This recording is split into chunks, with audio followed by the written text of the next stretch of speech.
हाय, hello, नमस्कार. पुन्हा एकदा सगळ्यांचं आपल्या यूट्यूब चॅनलमध्ये स्वागत आहे.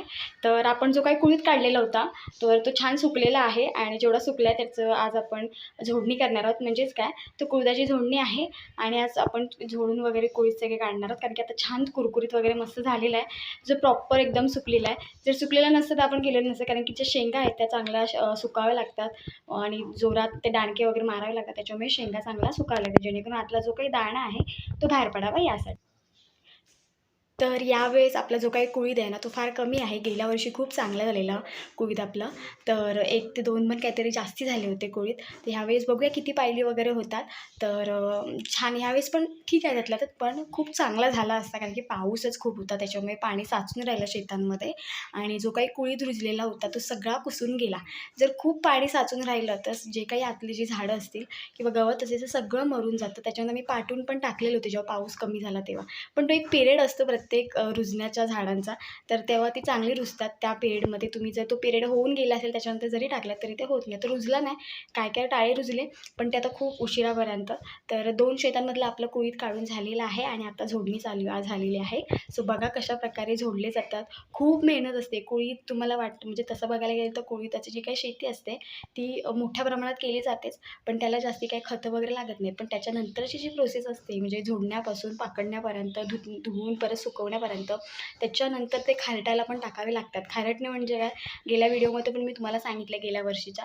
तर त्यांना जो काही आपल्याकडे थंडी पडते त्याला थंडीमध्ये पूर्ण खारटायला टाकतात. आपल्या पत्र्यावरती वगैरे ते गोण्यांमध्ये भरून कुळीथ तसेच टाकले जातात आणि मस्तपैकी ते खारटायला ठेवतात थंडीमध्ये. तर थंडीमध्ये जे काही जो काही सीझन असतो थंडीचा त्याचं जे काही तर जो काही दव पडतो ना, तर त्या कुळथासाठी चांगलं असतं. कुळीथ चांगले राहतात, त्याला कीड वगैरे लागत नाही यासाठी त्या पत्र्यांवरती मस्त टाकून ठेवतात आणि ऊन पण लागतं आणि छान खारटतात कुळीथ आणि आपल्याकडे विकलेसुद्धा जातात कुळीथ. तर ह्यावेळेस फार कमी आहेत. घरी तर आपल्याला लागतातच. गेल्या वेळेस आम्ही विकलेलेसुद्धा होते. इथे आपल्या म्हणजे लोकं वगैरे येतात, म्हणजे आम्हाला पाहिजे वगैरे असं सांगतात. तर आपण ते पण विकलेले होते गेल्या वेळेस. पण यावेळेस आपण विकणार नाही आहोत, कारण की ह्यावेळेस पिकलेतच फार कमी, कारण की तर जेवढे जे काही होतील ते आपण तसेच ठेवणार आहोत. आपल्यासाठी यावेळेस आपण विकणार नाही आहोत. सो आपल्याकडे यावेळेस थोडीफार कमी आहेत, कारण की पिकलेच नाहीत कुळीथ त्याच्यामुळे. तर आता झोडणी वगैरे चालू झालेली आहे. सो फार मेहनत आहे ह्याच्यामागे आणि मेन म्हणजे असं म्हणतात ना, की कुळीथाची शेती एवढी काही आपण हे नाही म्हणत. तर बघा व्हिडिओ पूर्ण आणि व्हिडिओ जर आवडला तर नक्की लाईक करा, शेअर करा आणि सबस्क्राईब करायला अजिबात विसरू नका. तसं बघायला गेलं तर आता आपल्याकडे ही कामं झाल्यानंतर म्हणजे कुळथाची कामं झाल्यानंतर भारे बांधणी आली. नंतर थोडे 2-3 महिन्यानंतर आपल्याकडे भाजावण आली. तर शेतीची कामांची पण सुरुवात अशीच लगबगीने होतच असते. तर भारे वगैरे बांधायचे वगैरे बाकी आहेत. सो त्याचे पण व्हिडिओ येतील, तुम्ही नक्की बघा. आपल्या ह्याच्यामध्ये म्हणजे जमिनीमध्ये तोडलेले आहेत. आणि आत्ता आपण मी तुम्हाला दाखवते कशा पद्धतीने कुळीथ झोडला जातो, साफ केला जातो किंवा जी काही प्रोसेस असेल ती तुम्हाला बघायला मिळेल याच्यात व्हिडिओमार्फत. तर चला आता मी दाखवते तुम्हाला.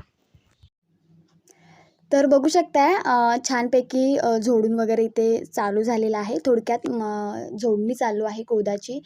जशी भाताची मळणी असते तशी कुळथाची मळणी पण तुम्ही म्हणू शकता. तर हा आपला ह्या वर्षीचा सगळा कुळीथ आहे. थोडासा अजून बाकी आहे सुकायचा. पण हा पूर्ण कुळीथ काढून आणून छानपैकी सुकून तर झोडायला घेतलेला आहे. सो झोडण्याचं जरा मोठं काम असतं, कारण की जोराजोरात दाणके मारावे लागतात. पण त्याआधी कुळीथ चांगला चुरचुरीत झाला पाहिजे, उन्हामध्ये चांगला तापलेला पाहिजे. जर दमट असेल तर त्या ज्या काही शेंगा आहेत त्या लगेच फुटत नाही. त्याच्यामुळे एकदम कुळथाला तसं बघायला गेलं तर खूप दिवस म्हणजे एक 8 दिवसाच्या पण पुढे जास्ती दिवस याला ऊन लावलेलं. त्याच्यामुळे हा एकदम परफेक्ट चुरचुरीत झालेला आहे.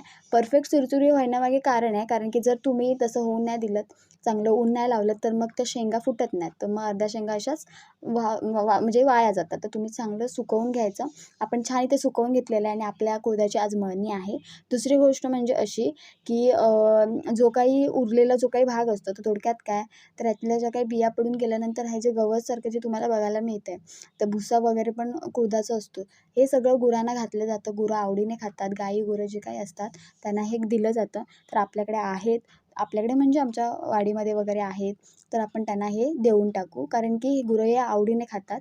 तर जसं पेंडा खातात त्याच पद्धतीने हे सुद्धा खातात. तर बघा किती जोराजोरात दाणके मारावे लागतात. तर थोडं थोडं घेऊन घेऊन हे करावे लागतात. आता हा जो कुळीद आहे तो आपण खाली सुकत टाकलेला होता शेतामध्ये, तर तिकडून आपण आणलेला आहे. आणि आता हे बघा खालून वरून सगळ्या साईडने चांगला म्हणजे चेचून घ्यावा लागतो. खालची साईड वरची साईड हे करून दाणके मारून मारून. सो खूप कष्ट आहेत यामागे कुळीद पेरण्यापासून ते कुळीद काढण्यापर्यंत, त्याच्यानंतर काढून झाल्यानंतर तो परत नीट वगैरे करून सगळं. तर अशी ही पूर्ण प्रोसेस आहे. ते बघू शकता असे दाणके जोराजोरात मारावे लागतात. आणि आता सगळ्यांचं कुळीद ऑलमोस्ट होत आलेला आहे. ज्यांचा पाणथळी भागाला आहे तो उशिरा होतो, पण ज्यांचा एकदम सुकवट्याला आहे, वरच्या पट्ट्याला आहे, तो कुळीद झालेला आहे. आणि आता शेंगा पण बऱ्यापैकी झालेल्या आहेत. ह्यावेळेस कोणाचाच कुळीद नीट नाही आहे पावसामुळे, पण जो काही आहे त्याच्यात लोकं समाधानी आहेत. सो दरवर्षी असतं, एक वर्षी चांगलं पिकतं, दुसऱ्या वर्षी पिकत नाही तेवढं. तर असं अधूनमधून होत असतं. तर हे बघा झाडूचा पण तेवढाच वापर करावा लागतो. तर इथे आता तो बघू शकता तुम्ही पूर्ण वरून खालून असं एकदम करून घ्यावं लागतं. हे बघा. तर आता इथे आमच्या शेजारची काकी पण आलेली आहे बघा. जर काम म्हटलं की कसं शेजारचे आपल्याला वगैरे मदत करतात. तर आमच्या इथल्या शेजारच्या काकी आलेल्या आहेत हे बघा. आणि दाणे तुम्हाला आता बघायला मिळतील. वरचं जे गूत होतं ते काढून झालेलं आहे. आणि आता वर दाणे बघा, छोटे छोटे दाणे बघायला मिळतील. तर अशा पद्धतीने हे असे कुळीद ना झोडले जातात. थोडक्यात आमची मळणी होती बघा. जोरात जोरात जोरात. तर हे जे यंदाचा आपला कुळीद बऱ्यापैकी आहे. तर ते तुम्हाला बघायला मिळेल. मी शेवटी दाखवेन तुम्हाला. सो ह्याची जशी आता मळणी चालू आहे, त्याच्यानंतर मळणी केल्यानंतर पण पुढे पण मोठी प्रोसेस आहे. ती म्हणजे अशी की ते चाळावे लागतात. चाळून झाल्यानंतर जो काही गूत आहे तिकडे बघायला मिळेल तुम्हाला कोपऱ्यामध्ये. तर त्याला परत चाळावं लागतं. जो काही आपला झारा आहे त्याच्यावर चाळावं लागतं. तर का चाळावं लागतं? त्याच्यामध्ये कुठे अडकलेले दाणे असतात, कुठे शेंगा असतात. त्याच्यामुळे ते झारण्यातून हे करायचं. थोडक्यात गाळण कशी आपण गाळतो त्या पद्धतीने ह्याला चाळायचं असतं. त्याच्यातून जे काही दाणे असतील ते खाली पडतात आणि जो काही गूत असतो तो पण वरती राहतो. त्याच्यामुळे ह्याचा पण झाराचा पण वापर केला जातो. हे बघा आता त्या वरचं सगळं काढून टाकत आहेत आणि दाणे खाली राहत आहेत. हे बघा हाताने असं वरच्या ज्या काही शेंगांची जी काही साल आहेत ती काढली जात आहेत. हे बघा झाडूने आता सगळे वर करून पूर्ण. नंतर मग ते एका साईडला लोटून ठेवणार आणि मग हळूहळू जसं होईत जाईल त्याच्यानंतर शेवटी पाकडणार. तर अशी ही पूर्ण प्रोसेस आहे. तर यंदाचं आपलं कुळीद तुम्हाला बघायला मिळेल. सो मस्त आहेत दाणेसुद्धा. ह्यावेळेस दाणे पण छान आहेत. कधी-कधी दाणे पण बघायला गेलं तर पातळ असतात, कुठे काळे पडलेले असतात. पण ह्यावेळेस आपले कुळीद खूप चांगले आहेत. मी दाखवेन तुम्हाला. अजून आपले साफ वगैरे करायचे आहेत. तर हे बघा आता दांडके मारायचे हे चालू आहे. म्हणजे ह्याच्यामध्ये पण शेंगा तशाच राहतात. त्याच्यामुळे हे बघा. आता हा सगळा गूत काढून घेतील आणि त्याच्यानंतर हे बघा झाडूच्या ह्याच्याने एकदम हे करून हे करणार. सो आता मोठ्या प्रमाणात जास्त कोण काय करत नाही. पण जी लोकांनी केलेली आहे ती लोकं अजून पण अर्धी लोकं त्यातले करतात ही शेती. तर हे बघा दाणे आणि मी इथे गेली होती. तर हे बघा असे दाणे. सो ह्याच्यावरती पण अजून प्रोसेस व्हायची आहे. ती म्हणजे ह्याला पाकडलं जातं. पाकडून झाल्यानंतर ह्याच्यामध्ये छोटे-छोटे दगड असतात. छोटे-छोटे मातीचे कण असतात. ते पण आपल्याला काढावे लागतात. तर सगळ्यात हे म्हणजे हे जो काही पाकडावं लागतं पहिलं आधी. त्याच्यानंतर हे बघा असे गोंटे असतात ते. मी मगाशी सांगितल्याप्रमाणे की ह्या गुंत्यांमध्ये ज्या काही साड्या आपल्या असतात, ज्या आपण नेसत नाही त्या अशाच असतात. त्या आमच्या घरातल्याच आहेत ह्या. तर त्याच्यापासून हे गोंते बनवलेले आहेत. सो हे मोठे असतात त्याच्यामुळे ह्याच्यामध्ये कुळीद खूप मोठ्या प्रमाणात राहतात. असे गोंते आता आमच्याकडे गावामध्ये केले जातात. पिशव्यांमध्ये तेवढं सामान राहत नाही. त्याच्यामुळे हे असे गोंते तयार केले जातात. ते आपलं अंगण आहे. अंगणात आपण हे ठेवलेले आहेत. हे बघा आता थोडं काढून असे हे करतात. इथे तुम्हाला बघायला मिळेल. तर ह्याला झारणं बोलतात आणि हे त्याच्यावरती पूर्ण झारून घेतलं जातं. जो काही दाणा असेल तो खाली पडतो हे बघा. सो अशी प्रोसेस आहे सगळी. हे असे गोंटे सगळे असतात आणि हे जे गोंटे आहेत ना परत चेचून झाल्यानंतर त्याचं जे काही गूत असेल, जे काही साल असतील परत आपण त्याच्यात भरून ठेवतो. इथे कुठे ठेवण्यापेक्षा भरून ठेवतो. तो पहिले मोठे-मोठे हारेसुद्धा वापरायचे. हारे तुम्ही बघितले असाल टोपल्यांपेक्षा हारा खूप मोठा असतो. सो हारे पण वापरायचे. पण आता हारे बघायला नाही मिळत. तर इकडे बघा एका साईडला कुळीद सगळा साईडला करून ठेवला. जो काही चेचून झालेला आहे तेवढा. तर कसं असतं तिथे आवाज खूप होता त्याच्यामुळे मी तिथे जरी बोलली तरी तुम्हाला ऐकायला येणार नाही आणि बायकांचं चालूच असतं वगैरे बोलणं वगैरे. म्हणून म्हटलं डायरेक्ट व्हॉईस ओव्हरच द्यावा. तर हे बघा. तर अशा पद्धतीने आपल्याकडे कुळीद त्याची काही जी प्रोसेस आहे ती चालू आहे बघा. असं झारळ केलं जाते बघा. हा झारणा आहे. सो जसं शेतीला वापरलं जातं, शेतीच्या म्हणजे जसं भाताला वापरलं जातं त्या पद्धतीने. आणि इकडे बघा सगळं हे करून झाल्यानंतर हे असे सगळे पाकडून घ्यावे लागतात. हे बघा असे असतात. चेचून झाल्यानंतर आणि नंतर मग असे पाकडून एकदम स्वच्छ केले जातात. पण त्याच्यामध्ये पण छोटे-छोटे कुठे-कुठे हे असतात आपले मातीचे खडे वगैरे तर ते पण काढावे लागतात, धुवून घ्यावे लागतात. धुण्याची पण प्रोसेस बाकी आहे अजून.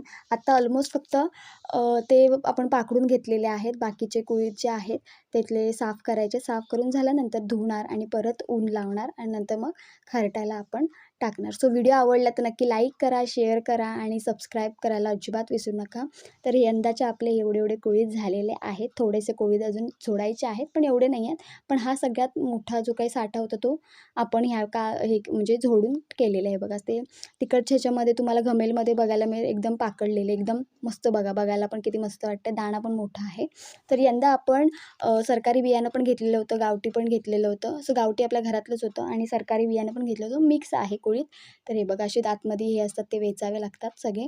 आणि हा जो भुसा बघायला मिळतो ना, हा गुरं आवडीने खातात, त्याच्यामुळे आपण हे गुरांना देऊन टाकणार आहोत. तर सगळ्या बाजूने सगळ्या वस्तूंचा असा उपयोग केला जातो. भुसाचा पण वापर केला जातो, परत कुळथाचा पण वापर केला जातो. तर बघा कुठलं खत नाही, काय नाही, फवारणी नाही, अशा पद्धतीने मस्तपैकी गावठी असे कुळीथ आपल्याकडे पिकवले आहेत. यंदाचे आपले एवढे सगळे कुळीथ आहेत. ते बघा असे सुपाने छानपैकी आपल्याला हे करून घ्यावे लागतात. तर जी पुढची प्रोसेस आहे ती पण तुम्हाला बघायला मिळेल. सो त्याचा पण व्हिडिओ येईल आपल्या चॅनलवरती. सो हा व्हिडिओ आवडला तर नक्की लाईक करा, शेअर करा. तर असाच व्हिडिओ घेऊन आपण पुन्हा भेटू. तोपर्यंत बाय बाय.